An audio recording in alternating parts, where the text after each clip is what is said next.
ప్రజానీకానికి, ప్రత్యేకంగా రైతాంగ ప్రజానీకానికి, రైతు కూలీలకు నమస్కారాలు. ముందస్తుగా అందరికీ సంక్రాంతి పండుగ శుభాకాంక్షలు.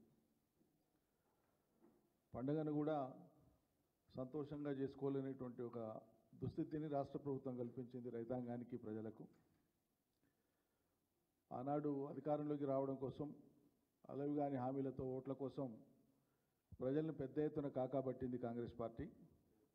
ఇవాళ ప్రభుత్వంలోకి వచ్చిన తర్వాత ఇచ్చిన హామీలను మర్చి ఇప్పుడేమో ధోకాకు పాల్పడుతున్నది. అప్పుడు కాకా, ఇప్పుడు ధోకా. ఇది కాంగ్రెస్ నీతి. మొత్తం రాష్ట్ర ప్రభుత్వం యూటర్న్ తీసుకున్నది. కాంగ్రెస్ ప్రభుత్వం ప్రధానంగా వ్యవసాయ రంగానికి సంబంధించి తీసుకున్నప్పుడు ఒక పథకం ప్రకారం వ్యవసాయాన్ని కుదేలు చేసేటువంటి దానికి పూనుకున్నదా అనిపిస్తున్నది. ఈ అనుమానం కలగక మానదు వాళ్ళ చర్యలు చూస్తూ ఉంటే. ఎందుకంటే మొన్నటిదాకానేమో డిజిటల్ సర్వే, లేకుంటే ఐటీ, లేకుంటే ఎంప్లాయీసు, నానా కొరీలు ఇవన్నీ పెట్టి అన్నీ పరిశీలన చేసి ఇస్తాం, గుట్టల గట్లకి ఇవ్వము, వ్యవసాయం అయ్యే భూములకి ఇస్తామని రకరకాల ప్రచారాలు చేస్తూ వచ్చి మొన్న లేదు, మళ్ళీ ఏ షరతులు లేకుండానే ఇస్తాం అంటూనే మళ్ళా కలెక్టర్ల కాన్ఫరెన్స్ పెట్టి ముఖ్యమంత్రి గారు కలెక్టర్ల మీద భారం పెట్టి వ్యవసాయం జరుగుతున్నటువంటి భూములకే ఇవ్వాలని చెప్పి, రైతు భరోసా ఇవ్వాలని చెప్పి ఆదేశాలు ఇచ్చినారు. మంచిదే. కలెక్టర్లు కానీ, వ్యవసాయ అధికారులు కానీ, క్షేత్రస్థాయిలో ఉండేటువంటి వాళ్ళందరూ కూడా నిష్పక్షపాతంగా, పారదర్శకంగా వివరాలు తీసుకొని చేస్తే దానికి ఎవరికేం అభ్యంతరం లేదు. కానీ ఇక్కడ ప్రభుత్వం యొక్క ఉద్దేశాన్ని ఎందుకు శంకించవలసి వస్తుంది? వాళ్ళ ఆచరణను బట్టి. ఎందుకంటే ప్రభుత్వం ఇటీవల సాగునీటి ప్రణాళికను విడుదల చేసింది యాసంగికి సంబంధించి. ఆ సాగునీటి ప్రణాళికలో ఏ ప్రాజెక్టులో ఎన్ని నీళ్లు ఉన్నాయని చెప్తూ ఇన్ని ఇస్తాము, ఇన్ని ఇవ్వలేము అని చెప్పి చేతులు ఎత్తేస్తూ సాగునీటి ప్రణాళికను విడుదల చేసి మనం అందరం చూస్తున్నాం. ఇప్పుడు వాళ్ళు చెప్తున్నటువంటిది ఏంటి? సాగు అయితేనే రైతు భరోసా వస్తుందని చెప్తాం. మంచిదే. సాగు ఎప్పుడవుతుందండి? యాసంగిలా నీళ్ళు ఇస్తే అవుతుంది. మరి మీరు సగానికి సగం కృష్ణా బేసిన్లో ఉండేటువంటి ఆయకట్టుకు సగానికి సగం మీరు నీళ్ళు ఇచ్చేటువంటి పరిస్థితే లేదు. సగం కాదు, చేతులు ఎత్తేస్తున్నారు ఇవ్వలేమని చెప్పి. కృష్ణా బేసిన్లో ఉండేటువంటి రైతాంగానికి నీళ్ళు ఇవ్వలేమనేటువంటిది. అదేవిధంగా గోదావరి బేసిన్లో కూడా అసమగ్రంగా ఉంది. అంటే నీళ్ళే ప్రభుత్వం ఇవ్వడానికి పూనుకోనప్పుడు రైతులు వ్యవసాయం ఎట్లా చేస్తారు యాసంగిలా? అంటే ఉన్న కొద్దిపాటి బోర్లతోనో, వాళ్ళకున్న కొద్దిపాటి వనరులతో రైతుకు 5-6 ఎకరాలు వారేది ఉన్నా కూడా మీరు నీళ్ళు ఇవ్వని కారణంగా అతను బోరు మీదనో ఇంకా దేని మీదనో ఆధారపడి 6 ఎకరమో చేసుకుంటే మీరు అంతకే ఇస్తారా రైతు బంధు, రైతు భరోసా? నీళ్ళు ఇవ్వకపోవడం మీ పొరపాట, రైతు పొరపాట?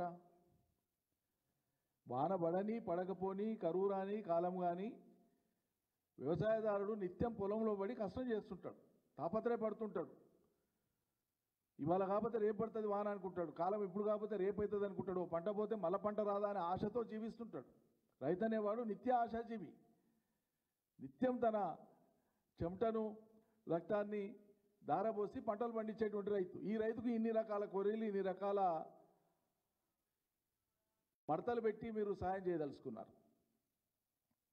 అందువల్లనే సాగునీళ్ళు ఇవ్వకపోతే ఆటోమేటిక్గా ఏమవుతుంది? పంటలు వేయరు రైతులు. పంటలు వేయకపోతే ఏమవుతుంది? నువ్వు పంట వేయలేదు కాబట్టి రైతు భరోసా నీకు రాదని లెక్కకు వస్తుంది. పంట వేయలేదు కాబట్టి నీకు బోనస్ కూడా రాదు. పంట పండలేదు కాబట్టి బోనస్ కూడా రాదు. ఇక వేరే పంటలకు కూడా ఇంకా వేరే పంటలు వేసుకునే దిక్కుండదు కాబట్టి మద్దతు ధర యొక్క అంశం కూడా రాదు తెర మీదకి. ఎందుకంటే ప్రభుత్వము అధికారంలోకి వచ్చే కంటే ముందు చెప్పిన మాట ఏంది? చాలా కరాఖండిగా చాలా చెప్పినారు. ఒక్కొక్కటి అన్ని మళ్ళీ నేను మాట్లాడతాను. పంటలకు సంబంధించి ఏం చెప్పినారు? మొన్నటికి మొన్న ఇన్ని పంటలు పండడం, వానాకాలంలో ఇన్ని పంటలు పండడం మా గొప్పతనం, మా ఘనత అని చెప్పాను ముఖ్యమంత్రి గారు కానీ వాళ్ళ ప్రభుత్వ పెద్దలు కానీ. గతంలో అభివృద్ధి పరిచినటువంటి నీటిపారుదల వ్యవస్థ కానీ, చెరువులు కుంటల వ్యవస్థ కానీ, చెక్ డ్యాములు కానీ, వాగు వంకలు కానీ, ప్రాజెక్టులు కానీ, జలాశయాలు కానీ ఇవేవి కాదట.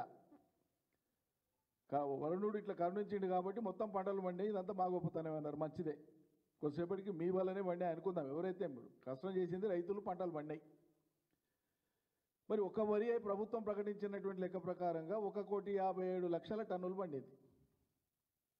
ప్రభుత్వం చెప్పిన లెక్కనే ఇది. 1,57,00,000 టన్నులు పడితే ఇందులో సన్నాలు అనేటువంటివి కేవలం 16 లక్షల మెట్రిక్ టన్నులు మాత్రమే. మరి ఏది ప్రభుత్వం సేకరించింది? ప్రభుత్వం సేకరించినటువంటి ఒడ్లు మొత్తం ఎంత? 1,57,00,000 టన్నులల్లో 16 లక్షల టన్నులు మాత్రమే సేకరించినట్లు ప్రభుత్వం లెక్కలు చెప్తుంది. అంటే ఎంత అండి? 10% కూడా కాదు, దాదాపు క్లోజ్ టు 10%. దానికన్నా మొత్తం బోనస్ పుట్టిందా? మొత్తం ముట్టలేం మళ్ళా. కాబట్టి ఈ పంచపాండవుల వలె మంచం కోళ్ళ వలె ముగ్గురు అని రెండు చూపబోయి ఒకే ఏళ్ళు చూపినట్లు సర్కారు యొక్క నీతి రైతులకు సంబంధించి ప్రత్యేకంగా నేను రైతుల విషయంలోనే ఒక్కానికి చెప్తున్నా, ప్రోద్ఘాటిస్తున్నా. మొదటి నుంచి డే 1 నుంచి ప్రభుత్వం వచ్చిన మొదటి నుంచి కూడా వీళ్ళ యొక్క వైఖరి ఏదో ఒక వంక ఏదో ఒక సాకు చెప్పి అవసరమైతే ఈ నింద పోయిన ప్రభుత్వం మీద వేసేసి తప్పించుకోవాలనేటువంటి ఒక ఉపాయం తప్ప అంతకు మించి ఏమి లేదు. రుణమాఫీ చాలా గొప్పగా చెప్పినారు. ఎంత మాట్లాడిన రైతు బంధు రుణమాఫీ రెండింటి విషయంలో నేటి ముఖ్యమంత్రి గారు కానీ వారి ఉప ముఖ్యమంత్రి గారు కానీ ఇతర పెద్దలు కానీ వాళ్ళు మాట్లాడినప్పుడు ఎన్ని మాటలు, వాళ్ళ భాషను మళ్ళీ నేను ఉచ్చరించాలంటే నాకు ఇబ్బంది అవుతుంది. వాళ్ళకు వాళ్ళే మాట్లాడినారు. మేము దివానగాలమా, మేము అవలగాలమా, మాకు ఆ దమాగ లేదా, మాకు అనుభవం లేదా, ఏమనుకుంటున్నారు, మేము చేయలేమనుకుంటున్నారా, నోరు కట్టుకుంటే అయిపోతుంది, మాది 135 సంవత్సరాల పార్టీ అండి, మాకు అనుభవం లేదా, మేము ప్రభుత్వాలు చేసిన వాళ్ళం అని చెప్పి భట్టి గారు కూడా మాట్లాడారు. మరి ఈ మాటలన్నీ ఇప్పుడు మీకే వర్తిస్తాయి కదా, ఇవన్నీ మీకే కదా వర్తించేది, మేమంటలేం. కాబట్టి ఆనాడు మాట్లాడేటప్పుడేమో అంతంత విషయాలు మాట్లాడితే ఇప్పుడు తీరా వచ్చి మరి ఎందుకు అమలు చేస్తలేరు అంటే చాలా విచిత్రమైనటువంటి వాదన. ప్రభుత్వాల్లోకి వచ్చినటువంటి పార్టీలు ఏవైనా సరే అంతకంటే ముందు రాష్ట్ర లేదా దేశ ఆర్థిక స్థితిగతుల మీద పరిస్థితుల మీద ఒక స్పష్టమైన అవగాహన కలిగి ఉండి అంచనా కలిగి ఉండి బాధ్యతతోన ఇవి చేస్తాము ఈ మేరకు అవుతుందని చెప్తే అదో పద్ధతి. కానీ అట్లా కాదు కదా, నోటికొచ్చిందాలో చెప్పాను. మీరు గీత చేయలేమా మేమని చిటికెళ్ళేసి చెప్పారు. అరచేతులు ఉన్నట్లు ఇట్లా పుట్నాలు బెల్లం లాగానే ఇట్లా ఇచ్చి పడేస్తామన్నంత సులభంగా చెప్తారు ప్రజలకు, ఆశ పెడతారు. ఇచ్చేటువంటి సందర్భం వచ్చేటప్పటికీ ఒక పచ్చి అబద్ధ ప్రచారాన్ని జనంలోకి నిత్యం తీసుకుపోవడం. కేసీఆర్ అప్పులు చేసిండు కాబట్టి మేము ఇస్తలేమని.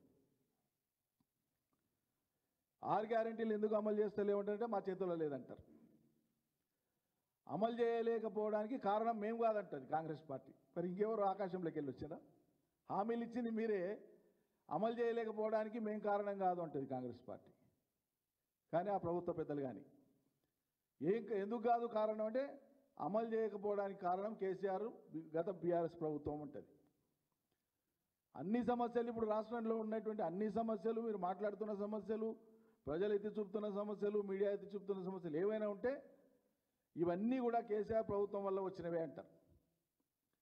మీరు ఇంకేమైనా ఎక్కువ మాట్లాడతామనంటేనే జైలుకు వెళ్ళాలి మీరు అంటారు. గతంలో బీజేపీ కేంద్రంలో ఉండేటువంటి ప్రభుత్వము తాను నిర్వర్తించేటువంటి క్రమంలో బాధ్యత నుంచి తప్పించుకోవడం కోసం కొన్నిసార్లు కొన్ని సందర్భాల్లో కేంద్ర మంత్రులు కానీ ప్రధాని కానీ కొన్ని విషయాలలో మాట్లాడినప్పుడు దాని మీద దేశంలో కొంతమంది విఘ్నులు చమత్కరించి ఆర్టికల్స్ రాసిన వాళ్ళు ఉన్నారు, మీడియా మిత్రులు రకరకాలుగా ఎక్స్పోజ్ చేసిన వాళ్ళు ఉన్నారు. అయితే సంపత్ సరళ్ గారని బహుశా మీడియా మిత్రులకైతే అందరికీ తెలుసు, ప్రజల్లో కూడా చాలామందికి తెలుసు. వ్యంగ్య కవి, వ్యంగ్య రచయిత. భారతదేశంలోనే కాదు ప్రపంచవ్యాప్తంగా కూడా ఆయనకు గుర్తింపు ఉంది. అంటే ఇది మీకు తెలిసిందే, ప్రజలలో చాలామంది తెలిసిందే. అయినా సందర్భానుసారం కాబట్టి, సందర్భోచితం కాబట్టి ఒకసారి కొన్ని సెకండ్లు మాత్రమే ఉండేటువంటి ఆయన వ్యాఖ్యల్ని మీకు వీడియో చూపిస్తాను ఒకసారి, దీని తర్వాత మళ్ళీ నేను కంటిన్యూ చేస్తాను. डीजल पेट्रोल हमारे हाथ में नहीं है, रुपया अंतर्राष्ट्रीय कारणों से गिर गया, महंगाई भ्रष्टाचार के लिए कांग्रेस जिम्मेदार है, बाकी सारी समस्याएं नेहरू छोड़ गए, फिर भी कोई दिक्कत हो तो पाकिस्तान चले जाओ. అంటే అధికారంలోకి వచ్చినటువంటి వాళ్ళు దేశంలో కానీ రాష్ట్రంలో కానీ ఉండేటువంటి వనరులు ఏమున్నాయి, ప్రజలకు ఏమి ఇవ్వగలము, అందులో అత్యవసరమైన ఏవి ప్రజలకు, ఏ వర్గాల వాళ్లను ముందుగా తట్టుకోవడం ద్వారా లేదా వాళ్ళకు కల్పించడం ద్వారా రాష్ట్రం కానీ దేశం కానీ కుదేలు కాకుండా ముందుకు పోతుంది, ఆర్థికంగా నిలబడుతుంది, ప్రజలు స్వయం సమృద్ధి సాధిస్తారు, ఉపాధులు పెరుగుతాయి, ఉద్యోగాల కల్పన పెరుగుతుంది అనేటువంటి ఒక దీర్ఘాలోచనతోనే చేయాల్సినటువంటి పనులను చేయకుండా అధికారంలోకి వస్తే చాలు అవి ఎన్ని హామీలైనా ఇచ్చినా పర్లేదు, ఏ రకంగా ఇచ్చినా పర్లేదు అనేటువంటి కోణంలో ఇచ్చేసి వాళ్ళు అమలు చేయమని గట్టిగా అడుగుతుంటే, ప్రజలు అడుగుతుంటే, మీడియా అడుగుతుంటే, ప్రతిపక్షాలు అడుగుతుంటే, బాధ్యత కలిగినటువంటి విపక్ష పార్టీలు అడుగుతూ ఉంటే వాళ్ళని టార్గెట్ చేసి వాళ్ళని చులకన చేసి మాట్లాడడం, వాళ్ళని హేళన చేసి మాట్లాడడం, వాళ్ళ వ్యక్తిత్వ హననానికి పాల్పడేటువంటి విధంగా మాట్లాడడం ఇదెక్కడి ఈ సాంప్రదాయం అండి? ఉన్నదేంది మీరు చేయగలిగేది? మొదటి నుంచి చెప్తున్నాం. గత ప్రభుత్వం మీద నిందలేనికే గత ప్రభుత్వం యొక్క వైఫల్యం అని చెప్పడానికి ఇంకా మీరే కావాలన్నా? ఆ ప్రభుత్వం చేయలేంది మేము గొప్పగా చేస్తామని కదా మీరు చెప్పింది. కేసీఆర్ వల్ల గాంధీ మేము ఇంకా గొప్ప చేస్తామంటే, ఇక కేసీఆర్ 10 ఇస్తే 15 అంటివి, 2 సార్లు కాదు మేము 3 కార్లకు ఇస్తామంటివి, కౌలు రైతులకు ఇస్తామంటివి, వ్యవసాయ కూలీలకు ఇస్తామంటివి, ఇవన్నీ మీరే కదా చెప్పింది. ఎట్లా ఇస్తారా అని అడుగుతానంటే మేము దివానగాలమా అవలగాలమా మాకు ఆ తెలివి లేదా అంటారు. అదే మేము మీకు గుర్తు చేస్తున్నాం ఇవాళ. మరి ఏమైంది అని చెప్పే విషయాన్ని మేము గుర్తు చేస్తున్నాం. రైతులకు సాయం చేసే విషయంలోనే ఇన్ని లెక్కలు వేసుకుంటున్నారు, ప్రతిదీ లెక్క వేసుకుంటున్నారు. మరి రైతులు కూడా ప్రతిదీ లెక్క కడతారు. ఇప్పటి నుంచి రాబోయేటువంటి రోజులలో ఆ లెక్క ఏ రకంగా చుక్తా చేయాలనో రైతాంగం కూడా తప్పకుండా వాటన్నిటి మీద కూడా దృష్టి పెడుతుంది. సాగునీటి ప్రణాళిక కోసం ప్రభుత్వానికి అసలు ప్రతి నిమిషం ఏదో రకంగా రైతుకు మేలు చేద్దామనేటువంటి తపన లేకుండా ఏదో రకంగా బాధ్యతలు ఇచ్చి తప్పుకుందామనేటువంటి విధంగానే వీళ్ళు వ్యవహరిస్తున్నారు. ఉన్న నీళ్లను మనందరికీ తెలుసు, గతేడాది కంటే కూడా గరిష్టంగా అధిక వర్షపాతం కాదు మొన్న నమోదైంది వానాకాలంలో, అత్యధిక వర్షపాతం నమోదైంది అన్ని జిల్లాల్లో రాష్ట్ర వ్యాప్తంగా అత్యధిక వర్షపాతం. మళ్ళీ అత్యధిక వర్షపాతం నమోదైనటువంటి సందర్భంలో కూడా గతంలో సాధారణ వర్షపాతం నమోదైనప్పుడు యాసంగి పంటలకు మేము నీళ్ళు ఇవ్వగలిగినాం, రైతు బంధు ఇవ్వగలిగినాం, కరెంట్ ఇవ్వగలిగినాం. మరి మీరెందుకు ఇవ్వలేకపోతున్నారు? మరి కరెంటు సజావుగా ఉంటేనంటే రైతులు ఎందుకు ఇలా ఇబ్బందుల పాలవుతారు? ఎందుకు రైతులు అన్నీ బాగుంటేనంటే ఆత్మహత్యలకు ఎందుకు పాల్పడతారు? పాల్పడొద్దని మేము విజ్ఞప్తి చేస్తున్నాం. ప్రతి సందర్భంలో గుండె ధైర్యం కోల్పోవద్దని చెప్తున్నాం. కానీ మీరు కల్పించే పరిస్థితులు ఏవి? ఎవరికైనా పట్టింపు ఉందా అసలు ఏం జరుగుతుందో? ప్రతి సబ్స్టేషన్ పరిధిలో కరెంట్ ఎప్పుడు ఉంటుందో ఎప్పుడు పోతుందో మీరు అంచనా వేసుకుంటున్నారు? అసలు కరెంట్ ఎంత అస్తవ్యస్తంగా ఉందో గమనిస్తున్నారా? ఎవరికి పట్టింపు లేదు, ఎవరికి అజమాయిషి లేదు, ఎవరు దేన్ని సీరియస్గా తీసుకోవట్లేదు. ఎదుటోళ్ల మీద మాట్లాడడం తప్ప ఎదుటి పార్టీల మీద మాట్లాడడం మినాయిస్తే ప్రజాక్షేత్రంలో నిజంగా ఈ సమస్య ఉందా, ఉంటే ఎందుకు ఉందనేటువంటిది ఆ పట్టింపు ఉందా? ఒక ట్రాన్స్కోకు 5 ట్రాన్స్ఫర్లు చేస్తారా అనండి ఏడాది కాలంలో? నాకు అర్థం కాదు. సాంకేతిక పరమైనటువంటి డిపార్ట్మెంట్లు అవి కుదురుగా కూర్చొని అవగాహన చేసుకొని డెలివరీ మెకానిజం స్పష్టంగా ప్రజలకు సాంకేతిక అంశాలు విద్యుత్ కానీ ఎమర్జెన్సీ అవసరాలైనటువంటి వైద్యం కానీ ఇటువంటివి చాలా పకడ్బందీగా అమలయ్యేటట్లు శ్రద్ధ పెట్టి చేయాల్సిన పనులు. కరెంటుకు సంబంధించి అస్తవ్యస్తంగా ఉంటుంది మొత్తం. పోయిన యాసంగిలో నీళ్లు రాక సగం పంటలు ఎండిపోయాయి రైతులవి. కరెంటు లేక ఇబ్బంది పడ్రి, నీళ్లు లేక కరెంటు లేక ఇబ్బంది పడ్రి. ఈసారి సమృద్ధిగా వానలున్న కాలంలోనన్నా నీళ్ళు ఇమ్మంటే నీళ్లు లేవని చేతులు ఎత్తేస్తున్నాం. మరి నీళ్ళు లేవని చేతులు ఎత్తేందుకు మీరే కావాలన్నా? కాబట్టి నీళ్లు ప్రభుత్వం అందించకుండా ఉన్న కారణంగా ఏ భూములు అయితే సాగు కావో ఆ కారణం చెప్పి ఆ మిష చెప్పి సాగు కాలేదనేటువంటి నెపం రైతుల మీద వేసి మీరు రైతు భరోసా ఎగ్గొడితే ఇది దుర్మార్గము. అది గుర్తు చేయడానికే ఇలా మాట్లాడుతున్నాం. నీళ్ళు ఇవ్వని వైఫల్యం మీది, ఇవ్వలేని వైఫల్యం మీది ఉన్నప్పుడు రైతు సేద్యం చేయలేదని ఎట్లా చెప్తారండి? నాకు అర్థం కాదు. ధైర్యం ఇవ్వాలి కదా సర్కార్. ఖచ్చితంగా మేము ఇన్ని నీళ్ళు ఇస్తామంటే అన్ని నీళ్ళకు వాళ్ళు పురమాయిస్తారు, తయారవుతారు. కాబట్టి ఆనాడు అందుకే కేసీఆర్ హయాంలో 10 ఏళ్ల కాలంలో తెలంగాణను ఒక నూతన పందాలో నిర్మించేటువంటి ఒక ఆలోచనతోన వ్యవసాయం యొక్క ప్రాధాన్యతను ఈ దేశంలో అందరికంటే ఎక్కువగా మనసు పెట్టి గుర్తించి దాన్ని గౌరవించి ఆ వృత్తిని రైతుల ఆత్మవిశ్వాసాన్ని పెంచి వ్యవసాయాన్ని స్థిరపరిచినటువంటి ఘనత కేసీఆర్ సర్కార్ది. కరెంటులో లోపం లేకుండా, ఎద్దడి రాకుండా, నీటికి ఉన్న నీళ్ళ కాడికి పొతంగా వాడి ఒక చుక్క నీళ్లు వృధా కాకుండా, ఎండాకాలంలో చెక్ డ్యాములు మత్తళ్ళు దూకేటువంటి విధంగా పాలన చేసింది మేమైతే, కుంభవృష్టి కురిసిన సంవత్సరాల్లో కూడా నీళ్ళు ఇవ్వలేనటువంటి దైన్యస్థితి, దీనస్థితి కాంగ్రెస్ సర్కార్ది.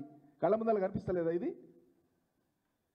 రైతులకు ఏ రకమైన ఆంక్షలు పెట్టకుండా వాళ్ళకి సాయం జరగాలని కోరినాం. అది 100 సార్లు చెప్పినాం ఈ మాట. ఎందుకు?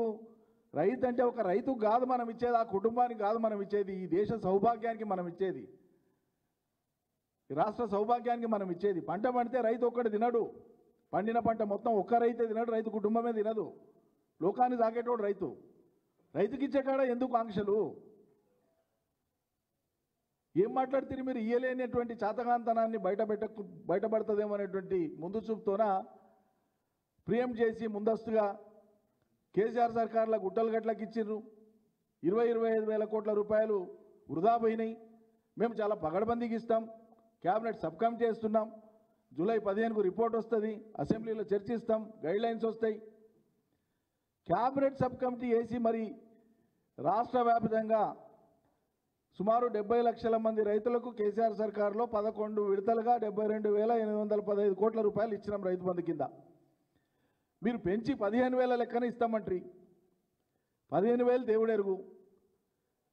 నిజంగానే మేము ఆనాడు ఇచ్చినటువంటి కేసీఆర్ సర్కారులో ఇచ్చినటువంటి రైతు బంధు ఒకవేళ ఎక్కడైనా దుర్వినియోగం అయితే మీ క్యాబినెట్ సబ్ కమిటీ ఏం పని చేసింది? ఏడాదిగా మీ ప్రభుత్వం ఏం పని చేసింది? ముఖ్యమంత్రి స్వగ్రామంలో ఏదైనా 1 ఎకరాకు వృధా పోయిందని చూపిస్తారా? వ్యవసాయ మంత్రి స్వగ్రామంలో 1 ఎకరాకు అనర్హులకు పోయిందని చూపిస్తారా?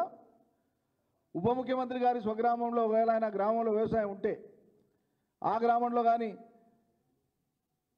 భూమిని శిస్తు చేసే వాళ్ళు కాకుండా ఒట్టిగా పడవ పెట్టిన వాళ్ళకి వచ్చిందని చూపిస్తారా?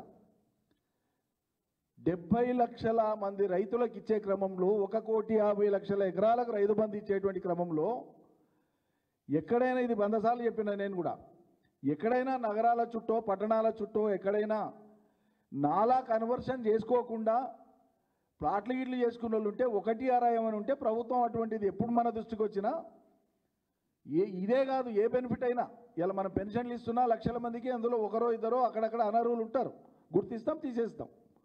కార్డులు ఇచ్చినా 1-2 అనర్హులు ఉంటారు, గుర్తిస్తాం తీసేస్తాం. కానీ ఎలక ఉందని చెప్పి ఇల్లు తగలబెట్టినట్లు రైతు బంధు అర్హులకు పోతలేదు, కొంతమంది అనర్హులకు పోయిందనేటువంటి ఒక కారణం చెప్పి దానికి ఆధారాలు లేవు, తోకలేదు, తొండెం లేదు. ఆధారం అంటే ఎన్ని ఉండాలి? 100,000 అండి? 70 లక్షలకి ఇచ్చే కాడ మీరు 25,000 కోట్లు అంటే ఎంత? 3వ వంతు అంటే 70 లక్షలలో 3వ వంతు అంటే ఎంత? సుమారు 23-24 లక్షలు. అంటే 23-24 లక్షల మందికి ముట్టినటువంటి రైతు బంధు తప్పని మీరు నిర్ధారిస్తున్నారా? రైతుల్ని దొంగలు చేస్తున్నారా? ఇలా అర్హత లేకుండా తీసుకున్నారని ఎట్లా మాట్లాడతారు? ఇది మీకు ఇయ్యనికే చేతగాక ఇలా రైతుల మీద నెపం పెడతారా? మరి ప్రభుత్వం కదా మీరు, రికార్డులు మీతోనే ఉన్నాయి కదా. గతంలో కూడా చెప్పినాం, ఇది తప్పుడు మాట, ఇట్లా మాట్లాడేది బాధ్యత నుంచి తప్పించుకోవడానికి మాట్లాడే మాట ఇది. రైతు బంధుకు సంబంధించినటువంటి పూర్తి వివరాలు ప్రభుత్వంతో పక్కా ఉన్నాయి. ఎకరాల వారీగా భూ విస్తీర్ణం కానీ, రైతుల యొక్క పట్టదారు పాస్ పుస్తకాలు కానీ, వాళ్ళు శిస్తు చేసేది కానీ, 1/6 లోపం ఉంటే సరిదిద్దామని చెప్తే ఆ కారణం చెప్పి 25,000 కోట్లు అంటే ఎంత అంటే ఇచ్చిన 72,500 కోట్లలో 3వ వంతుకు పైన, అంటే 3వ రాష్ట్రంలో అమలైనటువంటి రైతు బంధులో 3వ వంతు దుర్వినియోగం అయిందా మీ లెక్క ప్రకారంగా? చెప్పాలి కదా ప్రజానికానికి. మీరు ఇవ్వాలా 1, 6, 7, 2, 3 కేసులు పట్టుకొని ఆర్ఆర్ యాక్ట్ పెట్టినామని చూపించి ఇవి కాదు ప్రూఫ్. లక్షల సంఖ్యలో మీరు చెప్పింది శుద్ధ అబద్ధం. అది తప్పించుకోవడం కోసం రైతుల మీద వేసినటువంటి నెపం. అది దాన్ని పోయిన సర్కారు యొక్క వైఫల్యం కింద చూపించే ప్రయత్నం మీరు చేసింది. భారతదేశంలోని ఇతర రాష్ట్రాలకు ఆదర్శంగా నిలిచినటువంటి గొప్ప పథకం, దేశంలో రైతులకు ఆత్మవిశ్వాసాన్ని పెంచడమే కాదు గౌరవాన్ని పెంచినటువంటి ఒక గొప్ప పథకం. రైతుకు అన్నం పెట్టే, రైతుకు కష్టం చేసేటువంటి రైతుకు ఇట్లా ఒకరికి చేయి ఆపే పరిస్థితి ఉండవద్దు, ఈ చేయి ఇట్లా ఉండకూడదు, రైతు యొక్క చేయి ఇట్లా ఉండాలి, ఇచ్చేవాడుగా ఉండాలనేది తప్పించి పనిచేసినటువంటి పథకం అది. అంత గొప్ప పథకాన్ని మేము 5,000 ఎక్కువిస్తామని మాట్లాడి, మరి ఎన్నికలప్పుడు మాట్లాడినావా? రైతు బంధు దుర్వినియోగం అయింది కాబట్టి మేము వచ్చి లెక్కలన్నీ సరి చేస్తామని చెప్పినావా? బోనస్ సన్న ఓట్ల కాడికే ఇస్తా అని చెప్పినావా? ఇవాళ మీరు పెడుతున్నటువంటి తొండి మాటలు కొన్ని మాటలని ఎన్నికలప్పుడు చెప్పినా? మీరు చెప్పలేదు కదా. అమలుకు వచ్చేటప్పటికి ఇన్ని రకాలుగా మీరు వాటన్నిటిని కూడా కొరీలు పెట్టి చేస్తున్నది సరైనటువంటిది కాదు. రుణమాఫీలో కూడా 17,695 కోట్లు మాత్రమే ముట్టినాయి రైతులకు. మీరు చెప్పిన ఇంకో 3,000 కోట్ల రూపాయలు ఇంకా చేరలే, ప్రభుత్వం విడుదల చేసిందని చెప్పి ప్రకటిస్తున్నారు. మీరు రైతులకు చేరలే ఇంకా. అవి కూడా మొత్తం కలుపుకుంటే 50% కూడా కాదు. మీరు డిక్లేర్ చేసినటువంటి ఫిగర్స్లో కూడా 50% కూడా కాదు ఇవాళకి. ఈ విచిత్రంగా మాట్లాడుతుంది. మాతో ఉన్న వివరాల కాడికి మొత్తం ఇచ్చినామని ముఖ్యమంత్రి చెప్పే, బ్యాంకులు ఏమైనా తప్పు చేసి ఉండొచ్చు, మాకు సంబంధం లేదని. సాక్షాత్ వ్యవసాయ మంత్రి, రెవెన్యూ మంత్రి, డిప్యూటీ సీఎం గారేమో ఇంకా ఇవ్వవలసి ఉందని వారు చెప్పారు. ఎంత గందరగోళం మీరు రైతుల్ని గందరగోళానికి గురి చేసింది. ఎంతమంది రైతుల, వేల మంది రైతుల వీడియోలు రోజు వస్తున్నాయి. అరే నేను 7వ తరగతి చదువుకున్నా, నాకు రుణమాఫీ కాలేదు, ఎందుకు కాలేదని పోతానంటే నీకు ఉద్యోగం ఉన్నట్లు నీ ఆధార్ కార్డు చూపిస్తుందని చెప్పి రైతు చెప్తున్నాను. మీడియాలో కూడా వచ్చింది. ఒక్క నిమిషం పని కదండి సవరించడానికి. ఎందుకు సవరించారు ఇటువంటివి? అంటే ప్రభుత్వం చేసినటువంటి సాంకేతిక, ఆయన చెప్పింది క్లియర్గా, పోయినసారి కేసీఆర్ ఇచ్చినప్పుడు నాకు వచ్చేట్లా, ఇప్పుడు ఎట్లా రాదు అంటే ఏవో ఒక కుంటి సాకులు, తొండి సాకులతోన రైతాంగానికి చేరేటువంటి రైతు భరోసా కానీ, రుణమాఫీ కానీ ఏదో రూపంలో దాన్ని కత్తరింపు చేయాలి, తగ్గించాలి, డౌన్ సైజ్ చేయాలనేటువంటి, ఫిగర్ డౌన్ సైజ్ చేయాలనేటువంటి ఒక ఆలోచన తప్ప ప్రభుత్వానికి చిత్తశుద్ధిగా గ్యారంటీగా ఇది చేద్దామనేటువంటి ఉద్దేశం ఉన్నట్లు కనిపిస్తలేదు. ఒకవేళ ఉంటే మీరేదైతే మీ నోటి నుంచి చెప్పినరో షరతులు ఏవీ లేకుండా ఇస్తామని, షరతులు ఏవీ లేకుండా ఇవ్వండి. ఇవ్వడంతో పాటు మీరు ఎగ్గొట్టినటువంటి డబ్బులు ఇవ్వండి. 2023 యాసంగిలో 2,500 కోట్లు ఎగ్గొట్టిన అవి ఇవ్వాలి. 2024 వానాకాలంలో ఇవ్వవలసినటువంటి 7,500 చేతులు ఎత్తేసి మేము ఇవ్వలేము అన్నారు, అవి ఇవ్వాలి. ఇప్పుడు మీరు ప్రకటించినటువంటివి కలిపి మొత్తం ఇస్తే ఒక రైతుకు 17,500 వస్తుంది ఎకరాకి. 17 ఎకరాకు 17,500 రూపాయలు వస్తుంది. మరి నిజంగానే మీరు చెప్పిన మాటనే మీరు అమలు చేయదలుచుకుంటే, మీ చిత్తశుద్ధిని తప్పుపట్టేది ఏం లేదు, మేము చాలా గొప్పగా ఉన్నామని మీరు చెప్పుకోదలుచుకుంటే తప్పకుండా మీరు అది ఇవ్వాలని చెప్పి మేము డిమాండ్ చేస్తూ ఉన్నాం.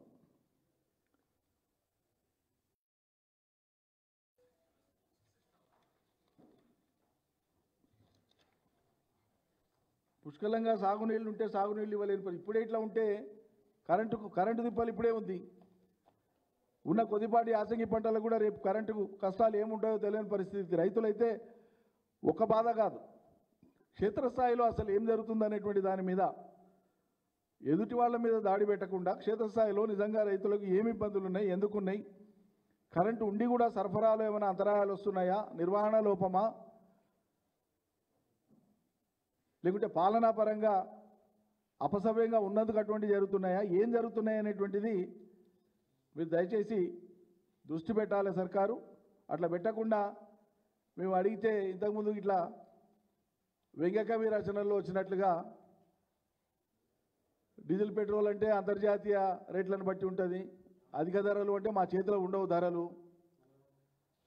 అనాదిగా ఉండేటువంటి నిరుద్యోగం, పేదరికం అంటేనంటే అది కాంగ్రెస్ పాలన, నెహ్రూ గారి కాలం నుంచి వచ్చినాయి, సంక్రమించినాయి, మా పాత్ర లేదు. ఇప్పుడు మీరు ఎక్కతోక ఏమన్నా అంటారంటే ఇక్కడ కాదు ఇంకో తోనికి పోండి అని కేంద్రం చెప్పిన వైఖరిని ఎట్లయితే తప్పుబట్టి వెంకకవి చూపించుండే, ఇలా కాంగ్రెస్ కూడా హామీలను అమలు చేయమంటారంటే లేదు కేసీఆర్ కారణం, కేసీఆర్ సర్కార్ కారణం, అన్నీ అయిపోగొట్టింది, ఇది అయిపోగొట్టింది, అది అయిపోగొట్టింది అని చెప్తాం. ఇక్కడ నేను ఒక విషయాన్ని స్పష్టం చేయదలుచుకున్నా. చివరిగా రాజ్యాంగపరంగా ఫెడరలిజం ఉండాలి, కేంద్ర రాష్ట్ర సంబంధాలు మంచిగా ఉండాలి, రాజకీయ పార్టీలు ఏమున్నా అనేటువంటిది మనం నీతి సూత్రాలు చాలా ఏళ్ళుగా మాట్లాడుతూ వస్తున్నారు. రాజకీయ నీతి సూత్రాలు ఇవి. వీటిని బుల్డోజ్ చేసి కేంద్రంలో ఉండేటువంటి సర్కారు తమకు ఇష్టారాజ్యంగా ఉండడం, ఆనాడు కాంగ్రెస్ అయినా ఇవాళ ఎన్డీ అయినా పరిపాటి. రాష్ట్రాల యొక్క హక్కుల్ని గౌరవించో, లేకుంటే వాళ్ళ యొక్క న్యాయబద్ధమైనటువంటి వాటాలను సజావుగా ఇవ్వడమో, లేకుంటే వాళ్ళ నీళ్లను ఇతరత్ర అంశాలను పరిష్కరించడమో, ఈ రాష్ట్రాలకు ఉండే హక్కు ఇది అని చెప్పి గౌరవించడం అది ఏనాడు లేదు. కానీ ఇప్పుడు మాత్రం ఒక విషయంలో చాలా గొప్ప సఖ్యత కనిపిస్తూ ఉంది కేంద్ర ప్రభుత్వానికి, ఈ రాష్ట్రంలో ఉండే కాంగ్రెస్ ప్రభుత్వానికి. కేంద్రంలోని ఎన్డీఏ ప్రభుత్వానికి, ఈ రాష్ట్రంలో ఉండేటువంటి కాంగ్రెస్ ప్రభుత్వానికి కోఆపరేటివ్ ఫెడరలిజం మాత్రం చాలా అద్భుతంగా ఉంది. పరస్పరం సహకరించుకునేటువంటి ఒక ఫెడరలిజం మాత్రం చాలా గొప్పగా వర్ధిల్లుతూ ఉన్నది. కాంగ్రెస్ ప్రభుత్వంకి ఇంత ములుగుచ్చుకోకుండా చాలా జాగ్రత్తగా మాట్లాడతారు బీజేపీకి సంబంధించినటువంటి నాయకులు. ఎక్కువ మంది, కొద్దిమంది మినహాయిస్తే ఆ ఈటెల రాజేందరో, ఆ మహేశ్వర్ రెడ్డో, వెంకటరమణారెడ్డో ఇట్లా ఇద్దరు ముగ్గురు మినహాయిస్తే మిగతా వాళ్ళందరూ చాలా కన్వీనియంట్గా, చాలా చాకచక్యంగా కాంగ్రెస్ ప్రభుత్వానికి ముళ్ళు గుచ్చుకోకుండా, నొప్పి కాకుండా చాలా మాట్లాడనట్లు విరహ ప్రేమ ప్రకటిస్తుంటారు.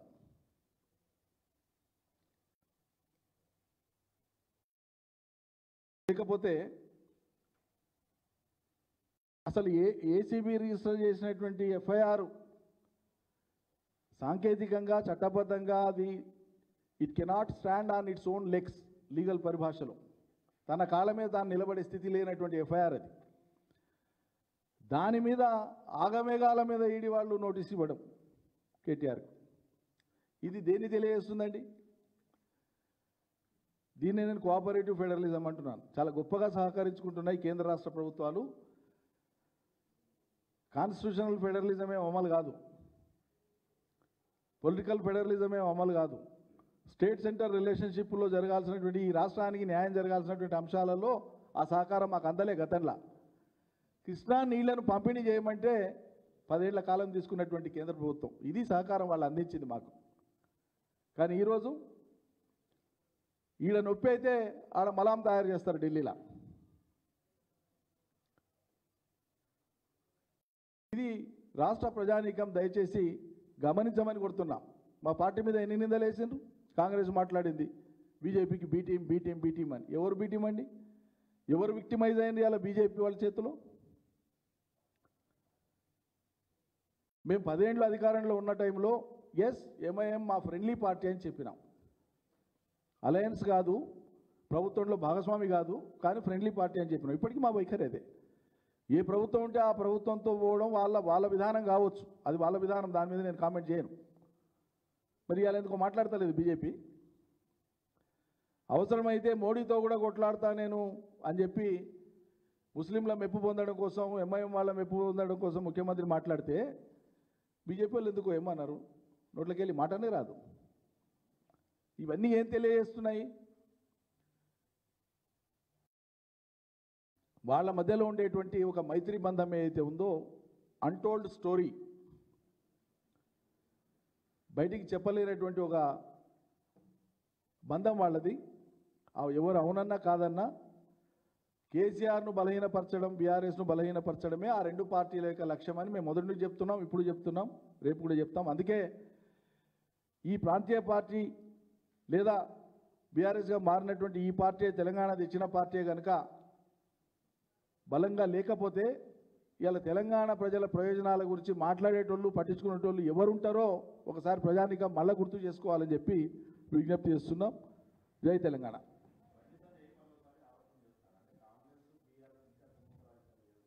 ఇక ఆయన